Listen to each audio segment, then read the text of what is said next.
Cerita dimulai dari seorang pemuda yang bernama Adi. Adi adalah seorang pemuda sederhana yang tinggal di sebuah kampung kecil di pinggiran kota. Hidupnya pas-pasan, bahkan seringkali kekurangan. Ia bekerja serabutan, kadang membantu di kebun tetangga, kadang menjadi kuli angkut di pasar, atau sekadar berjualan gorengan kecil-kecilan untuk menyambung hidup. Namun, ada satu kebiasaan yang tidak pernah ia tinggalkan: sedekah. Meski penghasilannya tidak menentu, setiap kali ia mendapat uang, Adi selalu menyisihkan sedikit untuk anak yatim atau tetangga yang lebih membutuhkan. Bahkan, ketika hanya mendapat 15.000 sehari, ia tetap menyedekahkan 1.000 atau 2.000 rupiah. Orang-orang sering mencibirnya. "Adi, kamu sendiri susah. Buat apa bersedekah?" kata seorang kawannya. Adi hanya tersenyum.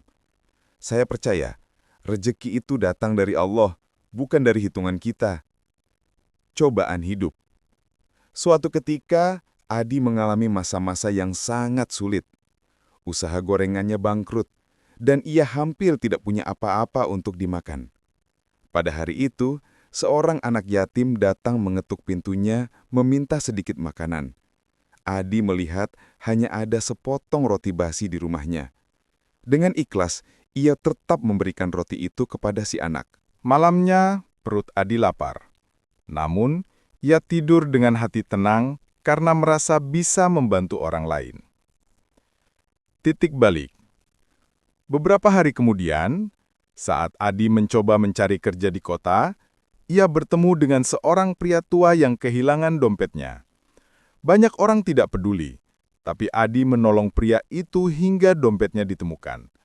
Ternyata, pria tua tersebut adalah seorang pengusaha besar pemilik beberapa restoran. Sang pengusaha terkesan dengan kejujuran dan ketulusan Adi. Ia lalu menawarinya pekerjaan sebagai pemasok sayuran untuk restorannya. Awalnya, Adi ragu karena ia tidak punya modal dan pengalaman.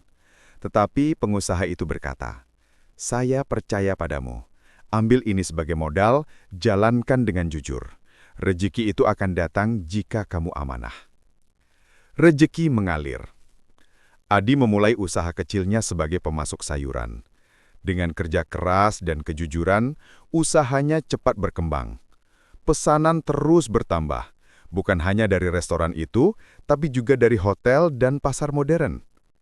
Yang membuat orang kagum, meski penghasilannya kini sudah besar, Adi tidak pernah melupakan sedekah.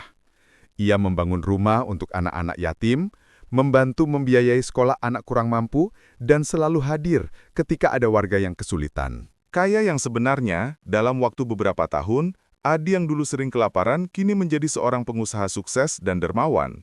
Rumahnya besar, hartanya melimpah, tetapi yang paling ia banggakan adalah doa-doa orang miskin yang selalu ia bantu. Ketika orang bertanya rahasia suksesnya, Adi hanya menjawab dengan sederhana. Sedekah itu bukan mengurangi harta, justru dengan memberi, Allah bukakan pintu rizki dari arah yang tidak pernah kita duga. Akhirnya, Adi bukan hanya kaya harta, tapi juga kaya hati. Orang-orang menghormatinya bukan karena kekayaannya, tapi karena kebaikan dan keikhlasannya. Dari kisah ini kita belajar bahwa sedekah adalah kunci keberkahan. Apa yang kita berikan dengan ikhlas akan kembali kepada kita dalam bentuk yang jauh lebih besar.